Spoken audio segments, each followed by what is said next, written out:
Welcome.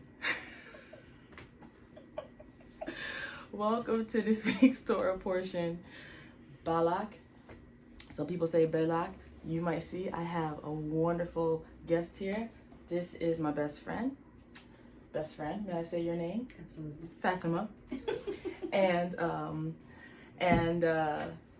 we are going to do the Torah portion together. Now, Fatima has not heard this Torah portion, so she's going to have some questions. You know, I'm going to have some questions. So we'll see what the sages say and if they can best answer us. And I hope you get inspired to study Torah with your best friend too, because these are all good deeds, and these good deeds go up to Hashem. I'd like to do this Torah portion in honor of both Rabbi Stephen Bernstein and in honor of my mother Iris Elizabeth Rope. May their memories be for a blessing. And I would like to also honor my mother, Amina. Okay, and if you have someone you want to honor, that their memory be a blessing, please state their names now. And may their memory be a blessing. Okay, let's get into it. This is my favorite Torah portion. All right. So we are in Bamidbar in the wilderness, Perek 22, chapter 22, Pasuk 2 we'll start at, okay? So in our English, it would be Numbers chapter 22, verse 2. Let's go. Balak, son of Zippor, saw all that Israel had done to the Amorites.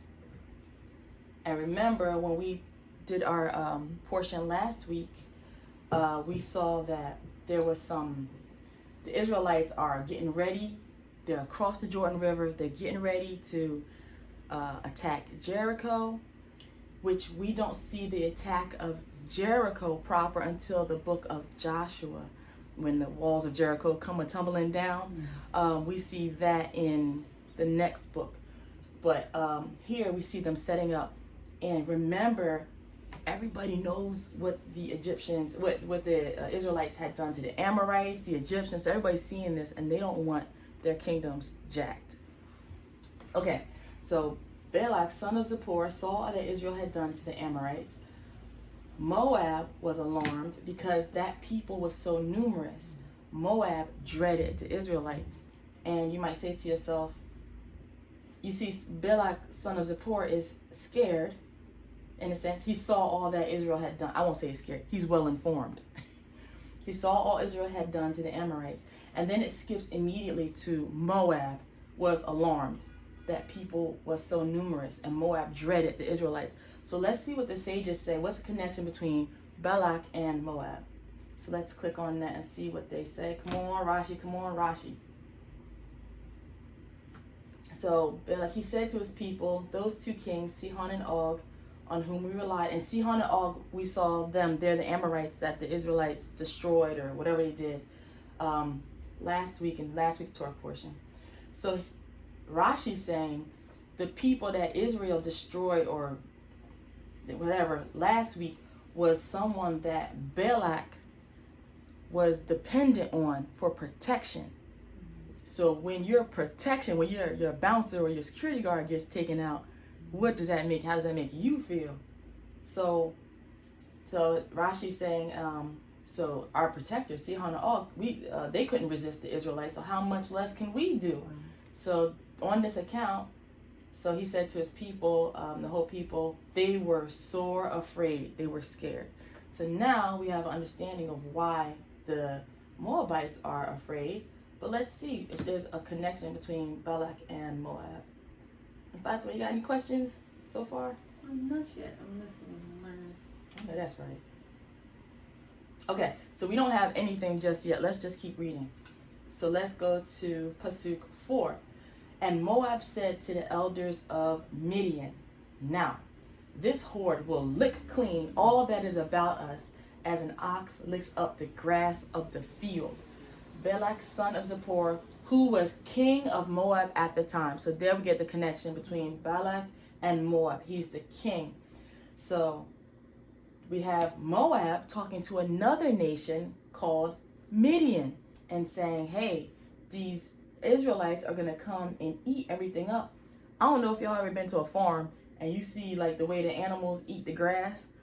There's some animals that just kind of chop the grass at the top, and then there's other ones that eat the root too.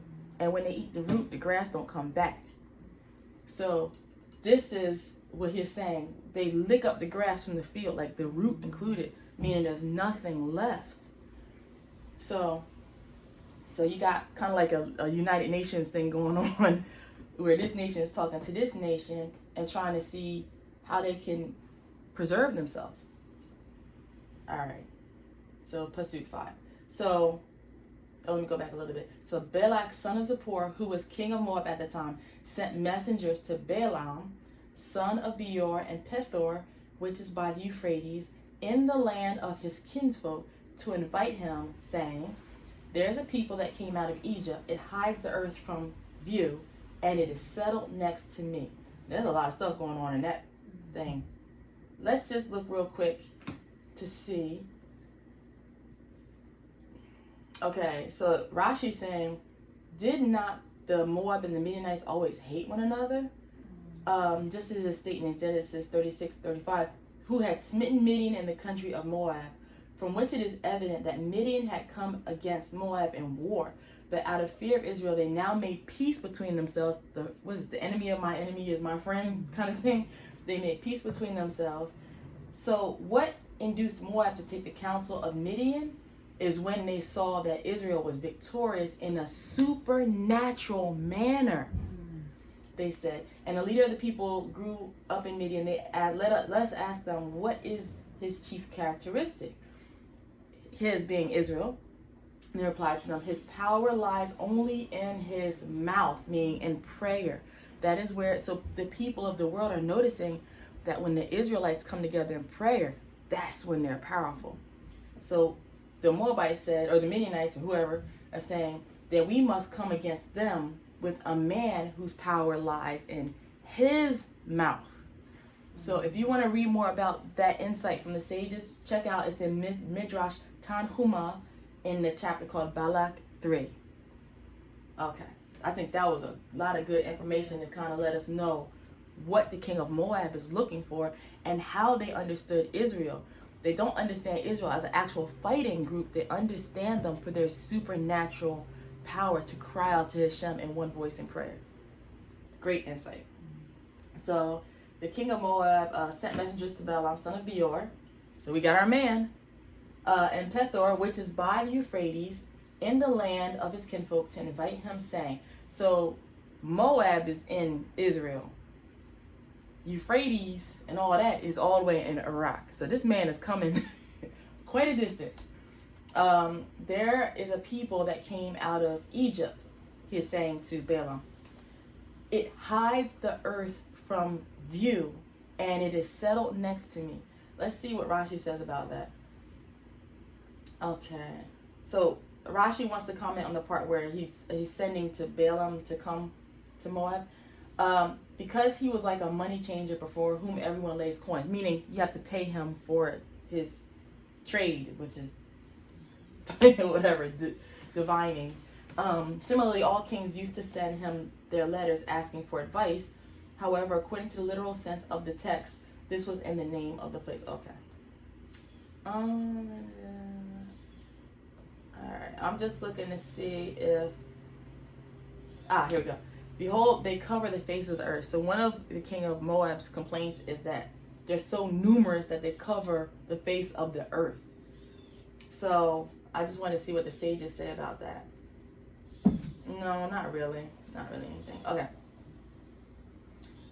So there's a people that came out of Egypt. It hides the earth, because they are as one. They hide the earth from view, and it is settled next to me. Come then and put a curse upon these people for me, since they are too numerous for me. And perhaps I can thus defeat them and drive them out of the land. For I know that whomever you bless is blessed indeed, and whomever you curse is cursed. So he's saying that about Balaam. So Balaam must have Google reviews that say when he cursed people, that don't work. And when he blessed people, it works. So else how could this king say such a thing? So his reviews are glowing. So the elders of Moab and the elders of Midian, versed in divination, so these elders that knew how to do the different arts, if you know, they set out and they came to Balaam and gave him Balak's message. So what we just read was the message that the king Balak is given to ask for Balaam's to be his employment, so he can come do a job. And the king of Moab, Balak, didn't send regular messengers. He sent diviner messengers, people that know how to do stuff, to ask for his services. Balaam. Pasuk 8. And he said to them, spend the night here. That is Balaam. He said, spend the night here, and I will reply to you as Hashem may instruct me. So the Moabite dignitaries stayed with Balaam. And I believe the sages say, we only see the Moabites, so they think that the Midian elders might have left because they were just kind of working together to help Moab. Once they told him where to go, their part was kind of done. Now it's all Moab's part. Because remember, they sought Midian for counsel. Okay, so Pasuk 9, God came to Balaam and said, what do these men want of you? And Balaam said to God, Balak, son of Zippor, king of Moab, sent me this message. Here is a people that came out from Egypt and hides the earth from view. Come now and curse them, and perhaps I can engage them in battle and drive them off. But God said to Balaam, do not go with them. You must not curse that people, for they are blessed. Okay, that's the end of the first reading. No, that was amazing. Okay, all right. So Balak is all fight. He just wants a curse so he can fight them and drive them off. He don't want no curse to make them turn into fireflies or anything. He wants something that's going to weaken them so he can fight them. All right, so let me get a taste of coffee too. Okay, let's get into that second pasuk. Second aliyah, excuse me. So, Pasuk 13, Balaam arose in the morning, and he said to Balak's dignitaries, go back to your own country, for Hashem will not let me go with you. And the Moabite dignitaries left, and they came back to Balak the king, and said, Balaam refused to come with us. And then Balak sent other dignitaries, more numerous and distinguished than the first. Okay, so he's starting to go up higher in the ranks. And they came to Balaam and they said to him, thus says Balak, son of Zippor, please do not refuse to come to me. I will reward you richly, and I will do anything you ask of me. Only come and damn these people for me. But we got to see what that is. Ooh, I felt that one. I will honor the exceedingly more than you have ever received as a fee in the past. Now I will give you. Okay. Whatever you have asked for as a fee in the past, mountains of gold, I'll give you a mountain ridge of gold. But I want to know, only come and damn these people for me. Which now we know, because he had asked previously to curse the people. So now I just learned that when you damn someone, you really curse them, that some evil may befall them, or that they will do things that's opposite of what Hashem wants. Pasuk 18, Balaam replied to Balak's officials, though Balak were to give me his house full of silver and gold, I could not do anything, big or little, contrary to the command of my God Hashem. Notice Balaam says, my God Hashem. Notice Balaam is in Iraq, in Euphrates. Notice, and his God is still Hashem, the one true God. I'm just putting that out there. That's strange, isn't it? This is where Abraham comes out of. So it's interesting that this gentleman understands that God is his God. That doesn't mean, we don't know if he does any other gods, but he for sure is with Hashem. Pasuk 19. So you too stay here overnight. So he's saying, I can't do anything that my God doesn't allow me to do, but stay here overnight. And he's talking to the higher level of dignitaries now from King Balak of the Moabites. Stay here overnight and let me find out what else Hashem may say to me. Now, you would have thought he'd been like, I'm sorry, I gotta refuse this what do you call it, job, this gig, you know, try to divin her down the street, maybe he'd get a different answer. But no, he said, let me try again. So that night, God came to Balaam, and he said to him, if the agents have come to invite you, you may go with them, but whatever I command you, that you shall do. And this is really, let's see what the sages say on this, because honestly, he should have refused them, and that would have been done. But he keeps going. So Hashem says, okay, Rashi's addressing the part where it says, if the men to come to call you, if the call be for you for your benefit, and you think to take a fee for it. Okay, let's see.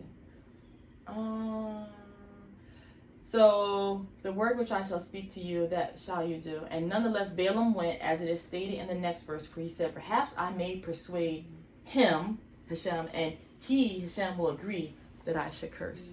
So how can a man persuade Hashem? I don't know what he was thinking. Okay, that's the end of the second reading. It's getting good, ain't it? Oh. Okay. When he arose in the morning, it looks like he is Balaam. Balaam saddled his ass and departed with the Moabite dignitaries. So, but God was incensed at his going. So, a messenger of Hashem took a position in his way as an adversary. And he was riding on his she-ass with his two servants alongside, when the ass caught sight of the messenger of Hashem standing in the way, with his drawn sword in his hand, and the ass swerved from the road and went into the fields. And then Balaam beat the ass to turn her back onto the road. I just want to pause real quick. I just want to point out when Hashem was upset that Balaam actually decided to go when he told him don't. But he tested him. If you think, okay, he tested him. Balaam failed that test. The money, because either you say no and you lose the money, you get no benefit, or you say yes and you get money, you get the benefit. So Hashem was upset that he took the wrong way, meaning he knew better. He had all the training, Balaam, to know how to proceed with Hashem, and he went against it. So Hashem put something in his way. I'm going to physically stop you. And I want you to know, in Hebrew, the word when it says he took a position in his way, it says la satan. So what we say in English, Satan, means adversary. So he put a Satan in his way. And a Satan is a person or thing that is opposing whatever you're doing. It is not an indicator. And in this way, the question would be, is the Satan, is it evil or is it helping you out? So I just want everybody to get used to, in Hebrew, it's not always about, it's evil. It's what is the situation calling for, what's happening here, and you're being provided a choice. So what choices are you making? And here, the Satan, the Satan, is actually trying to help him out. Okay. So he was riding on his she-ass with the two servants alongside, when the ass caught sight of the messenger of Hashem, the Satan, standing in the way with his drawn sword in his hand, and the ass swerved from the road and went into the fields. Balaam beat the ass to turn her back on the road. And the messenger of Hashem then stationed himself in a lane between the vineyard with a fence on either side. So somehow he's in an area where there's a fence on both sides, a narrow way. So now there's no way to turn off. Somehow she kept walking where there's something on both sides of him. He's like walking in a path that has fences on both sides. Now the ass, seeing the messenger of Hashem, so clearly the donkey sees the messenger of Hashem. She presses herself against the wall, which squeezed Balaam's foot against the wall, so he beat her. My foot! And then once more, the messenger of Hashem moved forward, because remember he got that sword now. Mm-hmm. He moved forward, and he stationed himself on a spot so narrow. Remember, he got fences on two sides. And it looks like these fences aren't like what we have today, the little chain link. Mm-hmm. Looks like they're like rocks or something that it could really hurt you when you push against it. So he stationed himself on a spot so narrow that there was no room to swerve either to the right or the left. When the ass now saw that the messenger of Hashem, she laid down under Balaam, just fell to the ground. And Balaam was furious and he beat the ass with a stick. Now, then Hashem opened the ass's mouth, and she said to Balaam, "What have I done to you that you have beaten me these 3 times?" First off, she's talking, and she can count, and she remembers stuff. I have a question. Yes. So, can Balak not see what's in front of him? Exactly. Okay. Oh, but only the ass can. Yes. I see. And isn't this funny, because he's a diviner. He's supposed to see stuff. So why is something that is, if you will, I know we have animal lovers, but inferior in position of understanding the things of Hashem, how is it that the ass is able to see, but he can't see? So that's an excellent question. So, what have I done to you that you beaten me these 3 times? Now, I don't know if she talk on a regular, but he started talking back. And he says to her, you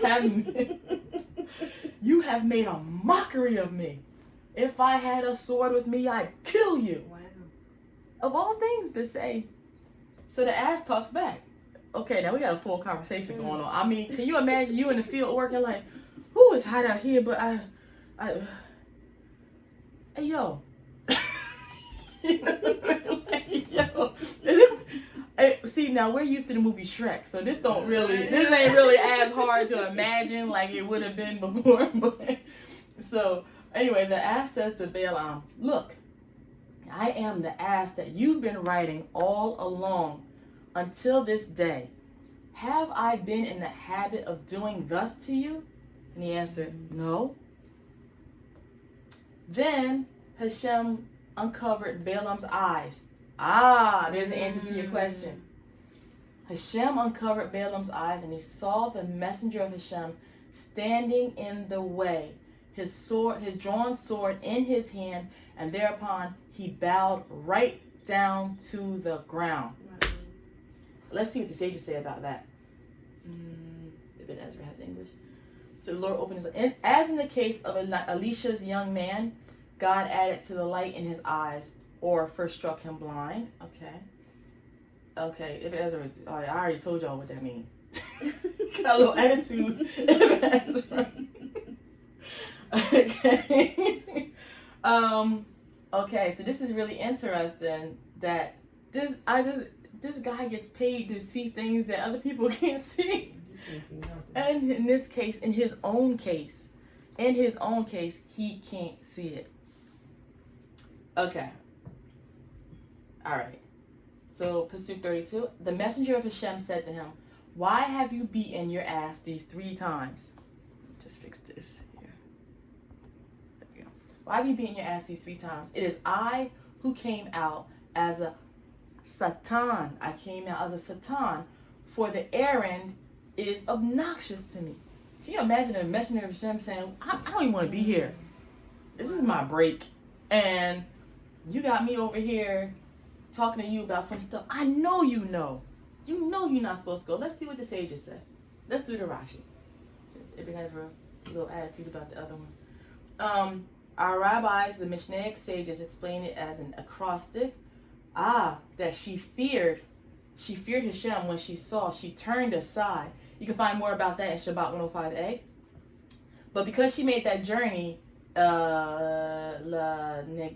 she's nugget, she's against me. That is to say, to anger me, to affront me. But according to its literal meaning, it's equivalent to the word yaret being associated with the meaning of rata, rapid movement. Oh no, it's not really answering. Let's see. Let's just, that was Ezra. Okay, he's just talking about being against. I don't really Rambam sometimes be long.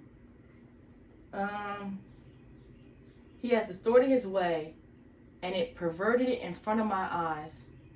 For I am he that knoweth and am witnessed. Okay, so everybody's just talking about the idea of,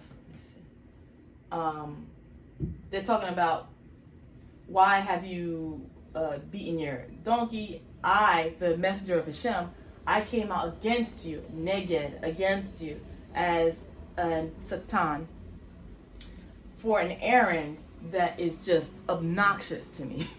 Can you imagine? Pasuk 33. When the ass saw me, she shied away because of me. Those 3 times. If she had not shied away from me, you are the one I should have killed while sparing her. Now we know why it's obnoxious to the angel. Wow. Balaam said to the messenger of Hashem, I erred because I didn't know that you were standing in front of my way. If you still disapprove, I will turn back. Okay. If God himself told you not to do it, what makes us think that looking at the messenger will do it? So this statement too was a disgrace for him. Oh, wow. So Rashi's saying he shouldn't even said that. For in spite of himself, he had to admit it, because he used to boast that he knew the will of the Most High, and now his own mouth bore testimony, I knew not. Oh, so when he put ads up to get diviner gigs, it was like, hire me, Balaam. I know the will of Hashem. But then in this case, he spoke against himself because he did not know the will of Hashem. It's getting good. I mean, it's getting gooder with each pasuk. Okay.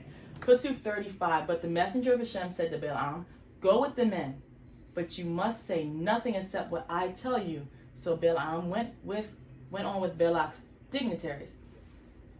And when Balak heard that Balaam was coming, he went out to meet him at Ir Moab, which is on the Arnon border at its farthest point. And which kind of sounded like he went to as soon as he came into the land, he was right there. That's what it kind of sounded like on first glance. He was ready to meet his diviner. Balak said to Balaam, when I first sent to invite you, why didn't you come to me? Am I really unable to reward you? Why you ain't come the first time? Why I had to send higher people? But Balaam said to Balak, and now that I have come to you, have I the power to speak freely? I can utter only the word that God puts into my mouth. I want to see real quick what the sages are saying. For now, he got a little obedience to him. Oh, they're silent. No English. Okay. That's the end of the 3rd pasuk. Let's get ready for the 4th aliyah.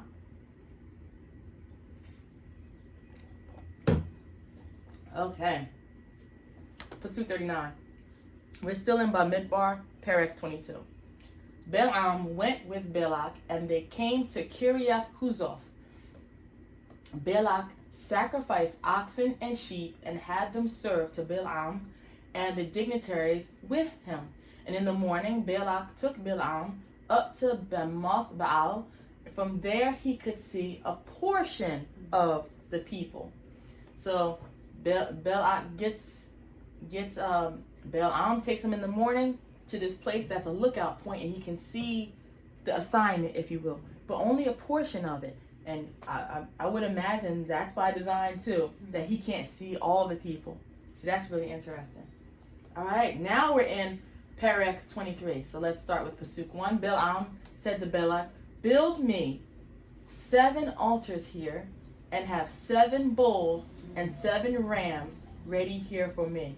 And boy, if that doesn't sound like a prophet in Israel, let's see what Ibn Ezra has to say. Okay. 7 altars. There are deep secrets which only a few can fathom. The number 7 occurs with regard to days, months, years. The 7 lambs offered for a burnt offering, the 7 sprinklings.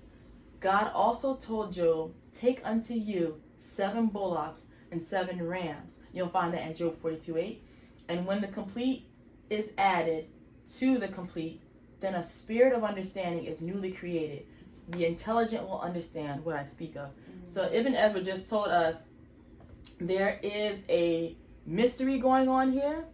And what he's saying, I'll tell you a little bit. But those who have been taught in the ways of the rabbis, the deep secret things, they will understand what I'm saying.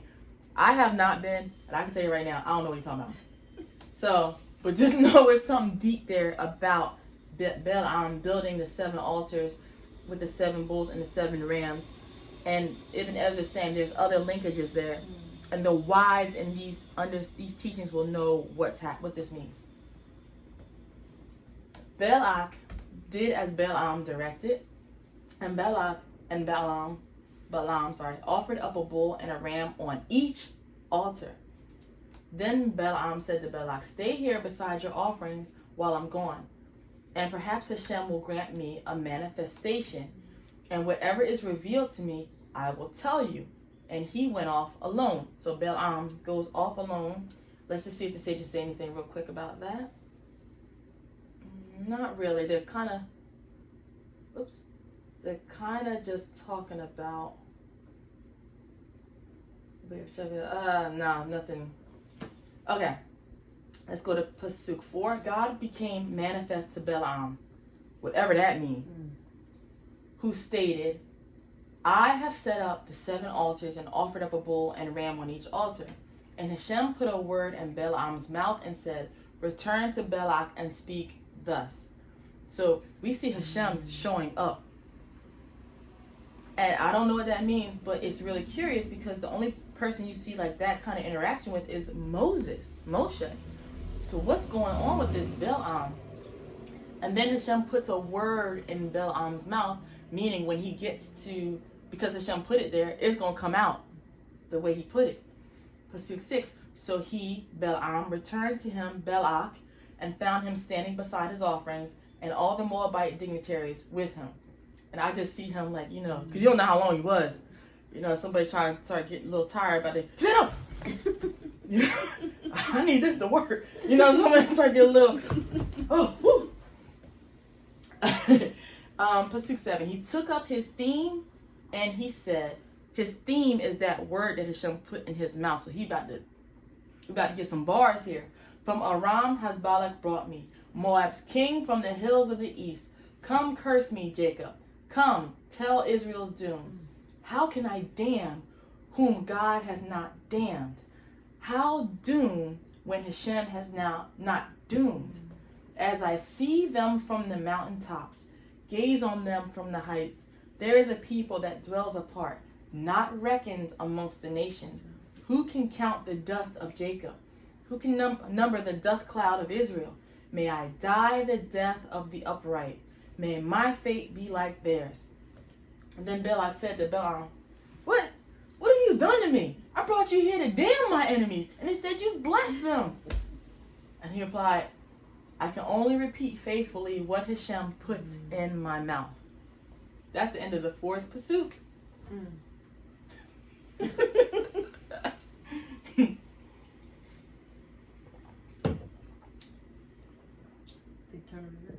Yes, this is all right. I don't know how you ask for your money back on that. Okay, here's the 5th aliyah. Then Balak, king of Moab, said to him, Balaam, come with me to another place where you can see them. You will see only a portion of them. You will not see all of them, and damn them for me from there. So how interesting that Balak, king of Moab, cannot find an area, not one spot, that he can see the whole people. Isn't that crazy? So we're in Pasuk 14. With that, he took him to Sededzofim on the summit of Pisgah. He built 7 altars and offered a bull and ram on each altar. So now Balak is like, I know how this works. Bring the wood, bring them things. He probably said, get 3 sets of this stuff ready because we're going to take them to point A, point B, point C. So, Pasuk 15, and Balaam said to Balak, stay here beside your offerings while I seek a manifestation yonder. Hashem became manifest to Balaam and put a word in his mouth, saying, return to Balak and speak thus. He went to him and found him standing beside his offering and the Moabite dignitaries with him. Balak asked him, what did Hashem say? And he took up his theme, so we already know what's about to happen. Up, Balak, attend, give ear to me, son of Zippor. God is not human to be capricious, or mortal to have a change of heart. Would God speak and not act, promise and not fulfill? My message was to bless. When God blesses, I cannot reverse it. No harm is in sight for Jacob, no woe in view for Israel. Their God, Hashem, is with them, and their king's acclaim is in their midst. God who freed them from Egypt is for them like the horns of a wild ox. Lo, there is no augury in Jacob, no divining in Israel. Jacob is told at once, yea, Israel, what God has planned. Lo, a people that rises like a lioness, leaps like a lion, rests not until it has feasted on the prey and drunk the blood of the slain. And thereupon Balak said to Balaam, don't curse them and don't bless them. Do nothing. Okay. Just don't do anything.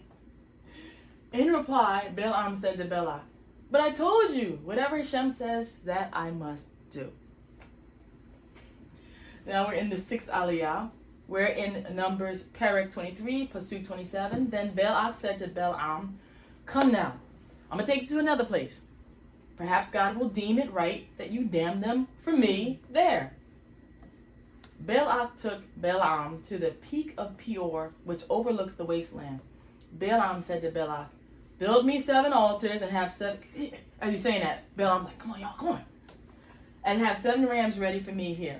Balak did as Balaam had said. He offered up a bull and a ram on each altar. Now we're in Perek 24, Pasuk 1. Now Balaam, seeing that it pleased Hashem to bless Israel, he did not, as on previous occasions, go in search of omens, but turned his face toward the wilderness. This means something. What are the sages saying?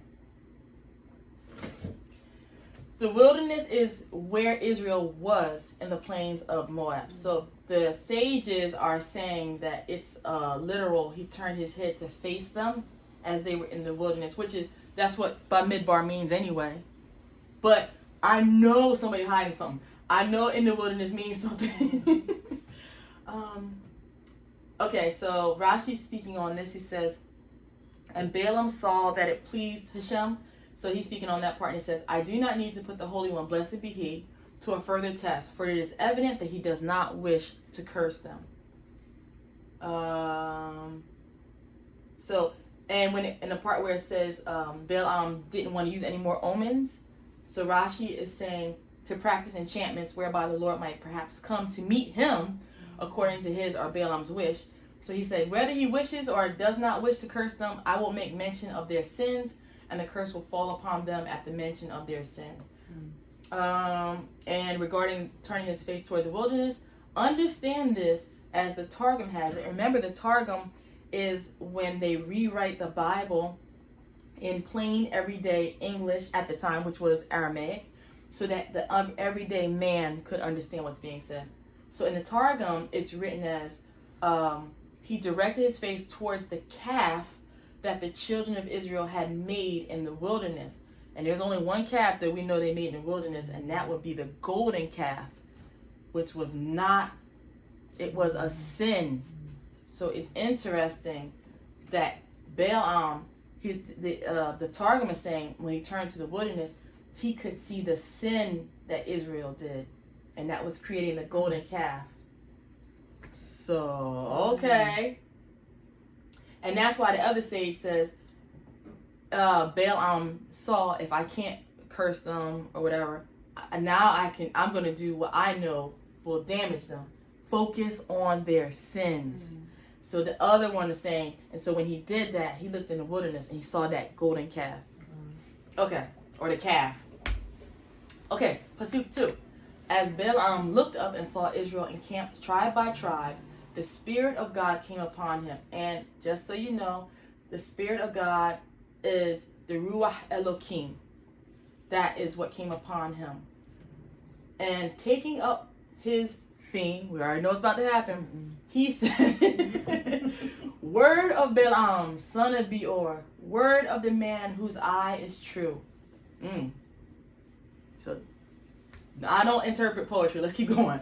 Word of one who hears God's speech, who beholds visions from the Almighty, prostrate but with eyes unveiled. How fair are your tents, O Jacob, your dwellings, O Israel, like palm groves that stretch out, like gardens beside a river, like aloes planted by Hashem, like cedars beside the water. Their boughs drip with moisture, their roots have abundant water. Their ruler shall rise above Agag, their sovereignty shall be exalted. God, who freed them from Egypt, is for them like the horns of a wild ox. They shall devour enemy nations, crush their bones, smash their arrows. They crouch and they lay down like a lioness. Who dares rouse them? Blessed are they who bless you, and accursed are they who curse you. Enraged at Balaam, Balak struck his hands together. I called you Balak. Balak said to Balaam, to damn my enemies, and instead you have blessed them 3 times. Back with you at once to your own place. I was going to reward you richly, but Hashem has denied you the reward. And Balaam replied to Balak, but I even told the messengers you sent to me. Though Balak were to give me his house full of silver and gold, I could not of my own accord do anything good or bad, contrary to Hashem's command. What Hashem says, I must say. And let's read the last aliyah. We're in Parak 24, Pasuk 14. And now, as I go back to my people, let me inform you of what this people will do to your people in days to come. Not only am I going home, I'm going to tell you what's going to happen to your people that these people, Israelite, will do to your people, Moab. He took up his theme. He took up his theme and said, word of Balaam, son of Beor, word of the man whose eye is true, word of one who hears God's speech, who obtains knowledge from the Most High and beholds visions from the Almighty, prostrate but with eyes unveiled. What I see for them is not yet. What I behold will not be soon. A star rises from Jacob. A scepter comes forth from Israel. It smashes the brow of Moab, the foundation of all the children of Seth. Edom becomes a possession, yet Seir a possession of its enemies. But Israel is triumphant. A victor issues from Jacob to wipe out what is left of Ir. He saw Amalek, and taking up his theme, he said, a leading nation is Amalek, but its fate is to perish forever. He saw the Kenites, and taking up his theme, he said, so now he just got done with Moab. Somehow a Kenite people was walking by, and when he came out of his, how do you want to call it, his vision, when he came out of that, and he saw them Kenites walking by, so he says, he saw the Kenites, and he took up his theme, and he says to them, though your abode be secure. They're like, wait, what? We were just trying to get across the street. Though your abode be secure, and your nest be among cliffs, yet shall Cain be consumed when Asher takes you captive. Which Asher is a tribe, Asher is Assyria. He took up his theme, so that's what he gave to them. You will be captive. Then he took up his theme and said to everybody, alas, who can survive except God has willed it? Ships come from the quarter of Kittim. They subject Asher, subject Eber. They too shall perish forever. Then Balaam set out on his journey and went back home. And Balak also went his way. Now we're in Parak 25, Pasuk 1 of Bamidbar, or Numbers in English. While Israel was staying at Shittim, the menfolk profaned themselves by whoring with Moabite women. The Moabite women who invited the menfolk to the sacrifices for their God. The menfolk partook of them and worshiped that God. I'm going to read that again. While Israel was staying at Shittim, the menfolk, remember they're across kind of by Jericho, but they're in the land of Moab because the king Balak wanted to destroy them. So they're in Moabite territory. Look what we have here. While they're staying there, the menfolk profaned themselves by whoring with Moabite women who invited the menfolk to the sacrifices for their God. The menfolk partook of them and worshipped that God. Let's see what they're saying. The sages. So the sages, this one looks like it comes from Rashi, that there was some advice given. I cannot curse these people, but I can tell you how to make them sin. So it looks like by the advice of Balaam, and you can find more information about that in Sanhedrin 106a. Let's see if the sages have anything else to say. They prostrated, so the men prostrated themselves before other gods. When anyone's passions overpowered him, and he says to her, "Submit to me," she took out for him an image of Peor from her bosom, saying, "First prostrate yourself before this." So these women came out, and the men had a choice to say yes or no. They said yes, and they prostrated in front of that God. Verse 3, Pasuk 3. Thus Israel attached itself to Baal Peor, and Hashem was incensed with Israel. And notice the wording. It attached itself with this God, Baal Peor. Okay, so the sages want you to know the way you worshipped this God, Peor has something to do with your butt. So it was so named, the Baal is master or lord, butt lord, I don't know.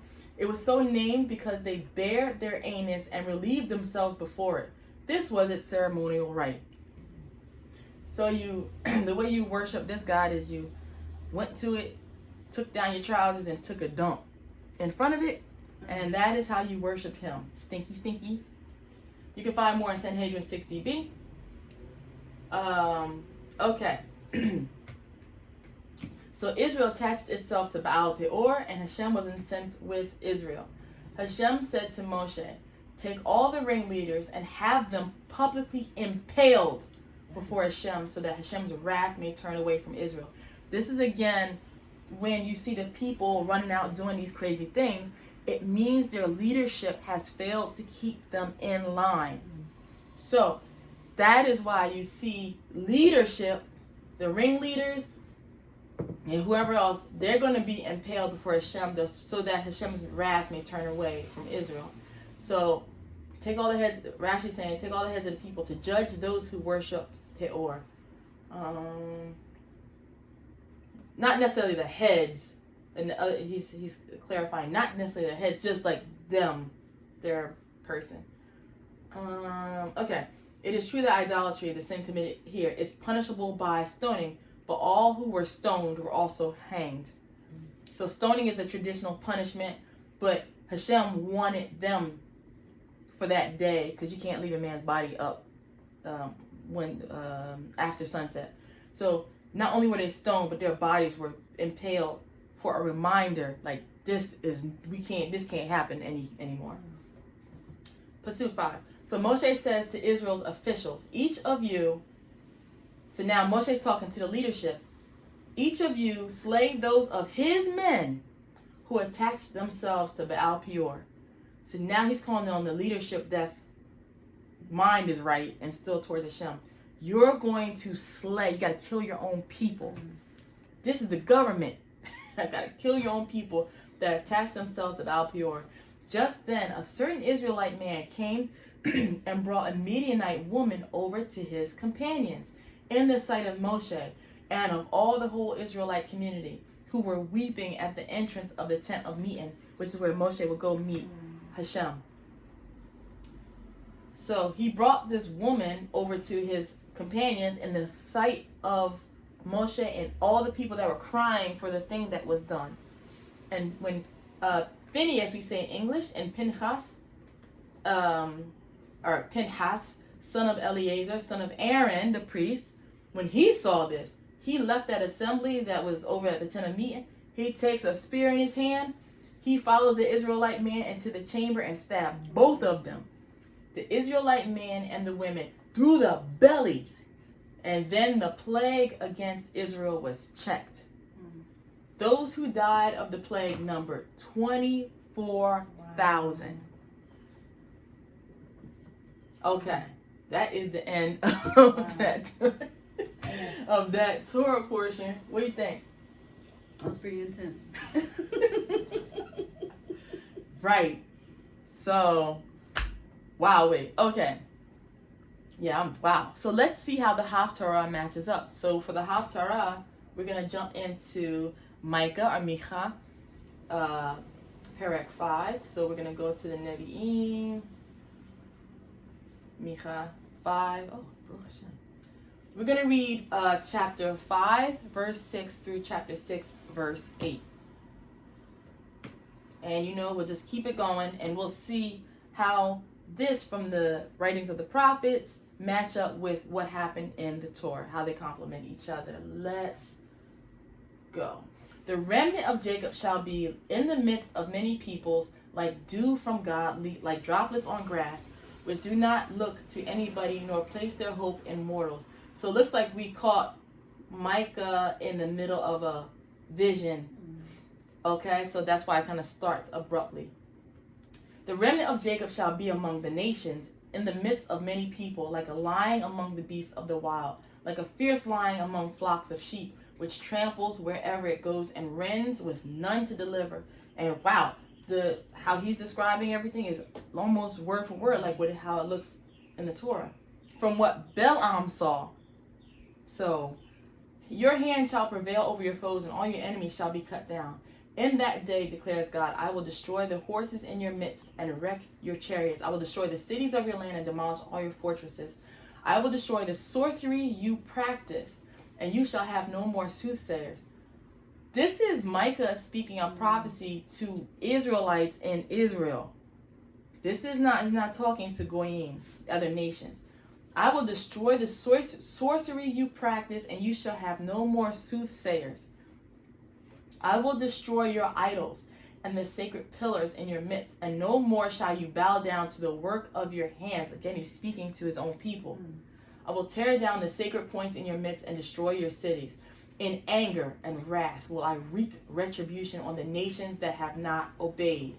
Hear what God is saying. Come present my case before the mountains, and let the hills hear you pleading. Hear, you mountains, God's case, you firm foundations of the earth. For God has a case against this covenanted people, a suit against Israel. My people, what wrong have I done to you? What hardship have I caused you? Testify against me. In fact, I brought you up from the land of Egypt. I redeemed you from the house of bondage. I sent before you Moshe, Aaron, Miriam, my people. Remember what Balak, king of Moab, plotted against you, and how Balaam, son of Beor, responded to him. Recall your passage from Shittim to Gilgal, and you will recognize God's gracious acts. With what shall I approach God? Do homage to God on high. Shall I approach with burnt offerings, with calves a year old? Would God be pleased with thousands of rams, with myriads of streams of oil? Shall I give my firstborn for my transgression, the fruit of my body for my sins? You have been told, O mortal, what is good, and what God requires of you, only to do justice and to love goodness and to walk modestly with your God. That is the Haftarah for this portion. And we can see how it lines up real nicely with the Torah portion. So Micah is how many years after this, and Hashem is still asking the same thing. And he's able to use this incident that happened with the Moabite women to recall to them, I don't want you to do that. I want you to do justice. Justice means that in Israel, when people were coming to the judge and trying to get, what do you say? Trying to get righteous things, if somebody stole something or somebody, whatever, there's no judge giving justice and people are acting crazy. So Hashem requires that Israel be a nation properly judged. So if there's no justice, that's a problem. So he's telling, I need you to do that justice, have those judges in place and get people their complaints and their issues squared away. And love goodness. Give to the poor. Help people out. So if somebody doesn't have a candle to light for Shabbat, give them a candle. And to walk modestly with your God. That's what is required. Doing those things is how you walk with your God. So, and what we saw from Balaam was he knew how to get around walking with God by making the children of Israel sin with a God who you poop in front of the statue to show that you worship in him. And they was happy to do it. Now we know why it was called Shittim. Okay. I was wondering, what a funky name. Okay. Well, listen. Thank you again for joining us for this week's Torah Parsha. And join us for next week's Torah Parsha. I get a lot of things wrong. We're new here. We're new to this. So put your comments below with the references of what the error was so we can all learn from it. And I hope this encourages you to study with your bestie and get to know the things of Hashem. We learn things through studying. So I'll see you next time, and have a wonderful Shabbat Shalom and a Shavua Tov, and we'll be back here doing this again. Take care.